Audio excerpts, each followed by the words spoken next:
हिमालय के संतों के विशेषांक में रक्षा सूत्र परिवार के सभी सदस्यों का हार्दिक स्वागत है।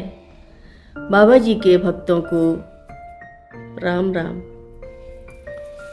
मैं एक ऐसी भारतीय वृद्ध महिला से मिला जिनका जन्म 1890 के आरंभ में दक्षिण अमेरिका में हुआ था।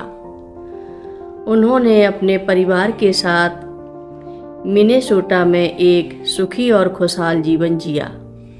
मैं उन्हें माँ जी कहकर बुलाया करता था।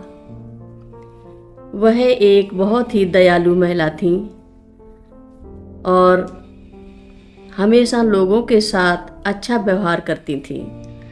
मैं अक्सर उनके घर जाया करता और जब भी वहाँ जाता वह हमेशा मेरे खाने के लिए कुछ न कुछ गरम गरम और ताज़ा बनाती थी। वह और उनके पति दोनों ही मूलतः पूर्वी भारतीय संस्कृति के थे। उनके पति एक सभ्य पुरुष थे जिनकी रहस्यमयी चीज़ों में हमेशा दिलचस्पी रहती थी और वह अक्सर मेरे साथ अपने पैतृक शास्त्रों का ज्ञान बांटा करते थे। माँ जी का दिल सोने जैसा था और वह अपने समुदाय के बच्चों से बहुत प्यार करती थी।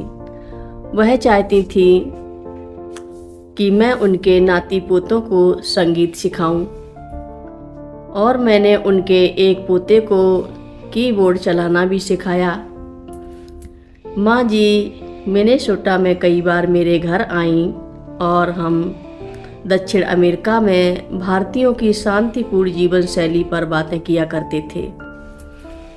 वह एक संस्कृत महिला थी जो अपने से बड़े महात्माओं और पुजारियों का अत्यंत सम्मान करती थी।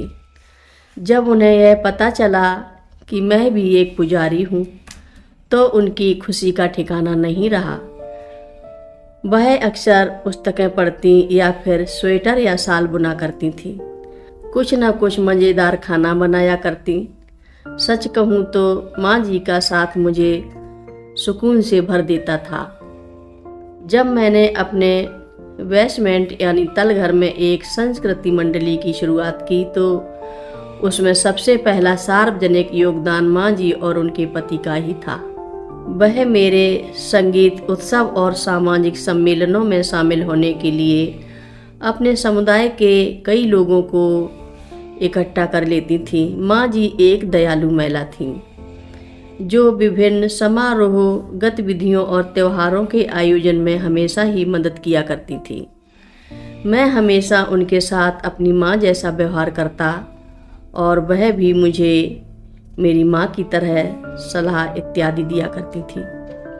माँ जी की उम्र तकरीबन 65-70 के बीच में रही जब एक दिन उन्हें दिल का दौरा आया और वह ज़मीन पर गिर गईं। उन्हें एम्बुलेंस में मिनेसोटा में हेन्नेपिन काउंटी मेडिकल सेंटर ले जाया गया। वहाँ उनकी बेटी भी एक रजिस्टर्ड सीनियर नर्स थी। डॉक्टरों को उनके दिल की खराबी का पता चला और परिवार को उनकी ट्रिपल बाईपास सर्जरी कराने की सलाह दी गई। उस रात ड्यूटी पर वहाँ के सर्वश्रेष्ठ हृदय विशेषज्ञ और हृदय सर्जन मौजूद थे जिन्होंने माँ जी की triple bypass surgery heart surgery की। सौभाग्य से सर्जरी सफल भी हो गई जिसके बाद उन्हें रिकवरी रूप में ले जाया गया। डॉक्टर उनके एनीस्थीसिया के प्रभाव से बाहर आने का इंतजार करने लगे लेकिन माँ जी नहीं उठी। डॉक्टरों को उन्हें एक श्वास यंत्र पर रखना पड़ा क्योंकि वह खुद सांस भी नहीं ले पा रही थी और इसके तुरंत बाद वह कोमा में चली गई। उस दिन मैं बाद में माँ जी को देखने अस्पताल गया।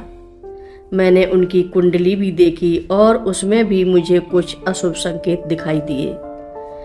सर्जरी के बाद तीसरे दिन मैं फिर से अस्पताल पहुंचा और उनके बिस्तर के करीब गया। मैंने माँ जी के अच्छे जीवन के लिए प्रार्थना की। मैंने उनकी नब्ज देखी जो कि बहुत धीमी थी। मैं जानना चाहता था कि माँ जी के साथ आखिर क्या हो रहा था। उन्हें कोमा से बाहर आने में इतना समय क्यों लग रहा था। वह अभी भी श्वास यंत्र के माध्यम से सांस ले रही थीं, या कहें कि श्वास यंत्र उनके लिए सांस ले रहा था।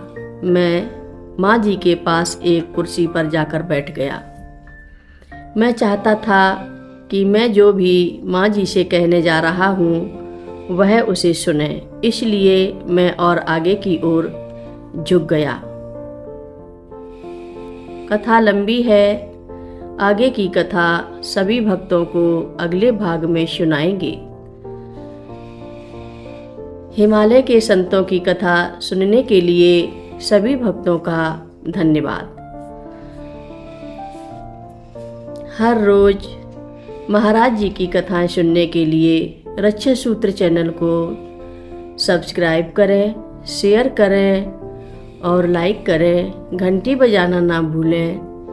कमेंट बॉक्स में लिख भेजें, जय नीप करोरी बाबा जी महाराज। बोलो नीप करोरी बाबा जी महाराज की जय बोलो।